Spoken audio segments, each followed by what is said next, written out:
হামের প্রাদুর্ভাবের আরো খবর জানাতে ময়মনসিংহ থেকে আমাদের সাথে যুক্ত হচ্ছেন সুলতান মাহমুদ কনিক।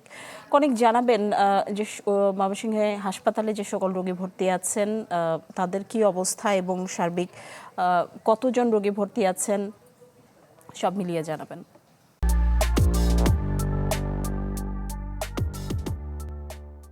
নিশি, আজকে ময়মনসিংহ মেডিকেল কলেজ হাসপাতালের যে আইসোলেশন ওয়ার্ড রয়েছে সেখানে ৮৮ জন রোগী কিন্তু এই মুহূর্তে ভর্তি আছেন।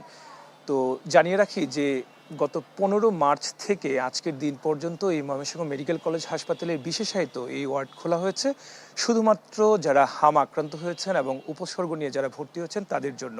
চিকিৎসকরা যারা আছেন তারা তাদের মতো করে সাধ্য মতো তারা চেষ্টা করে যাচ্ছেন এবং আজকে ২৪ ঘন্টায় নতুন করে ২৫ জন নতুন রোগী যারা এই উপসর্গ নিয়ে ভর্তি হয়েছেন, অর্থাৎ প্রতিদিনেই কিন্তু রোগীর সংখ্যা কিন্তু বাড়ছে এবং এই যে আইসোলেশন ওয়ার্ড খোলা হয়েছে সেই জায়গায় আজকের দিনে সর্বোচ্চ রোগী কিন্তু এই মুহূর্তে ভর্তি আছে।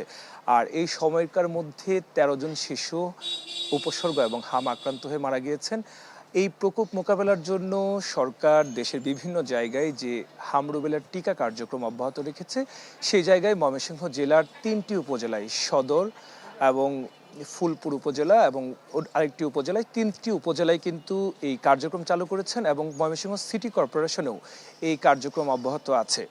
তো যে সমস্যাটি হচ্ছে যারা ভর্তি আছেন তাদের মধ্যে অনেকের অবস্থাই ভালো, তবে কয়েকজন আছেন যাদের অবস্থা এই হাম উপসর্গের সাথে, যেহেতু হামে আক্রান্ত হওয়ার পর অন্যান্য যে বিষয়গুলি তাদের সাথে যুক্ত হয়, বলছেন যে শিশুটির রোগ প্রতিরোধ যে ক্ষমতা সেটি কিন্তু অনেক ক্ষেত্রে কমে যাচ্ছে।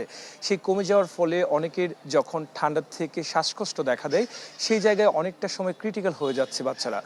তো অভিভাবকরা যারা আছেন তারা বলছেন যে অনেক সময় চিকিৎসকরা বলে থাকেন যে শিশুর ক্ষেত্রে আইসিইউর সাপোর্টের প্রয়োজন হয়, কিন্তু এই ময়মনসিংহ মেডিকেল কলেজ হাসপাতালে প্রায় এই বিভাগের ২ কোটির মতো মানুষজন আছেন যারা এই বিভাগে বসবাসরত, কিন্তু এই মেডিকেল একটি মাত্র কলেজ হাসপাতাল যেখানে কোনো ধরনের আইসিইউ সাপোর্ট, এই শিশুদের জন্য কিন্তু আইসিইউ সাপোর্ট নেই। এই জায়গায় এক ধরনের সমস্যার সম্মুখীন হচ্ছেন প্রতিনিয়ত অভিভাবকরা, যদিও চিকিৎসকরা বিকল্প উপায়ে তারা এই অক্সিজেন দেওয়ার জন্য যে চেষ্টা সেই চেষ্টা তারা চালিয়ে যাচ্ছেন।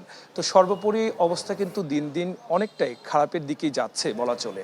ধন্যবাদ কনিক, আপনাকে ধন্যবাদ। দর্শক দেখছিলেন ময়মনসিংহ থেকে হামের প্রাদুর্ভাব এবং চিকিৎসা সেবা সবশেষ খবর জানাচ্ছিলেন সুলতান মাহমুদ কনিক।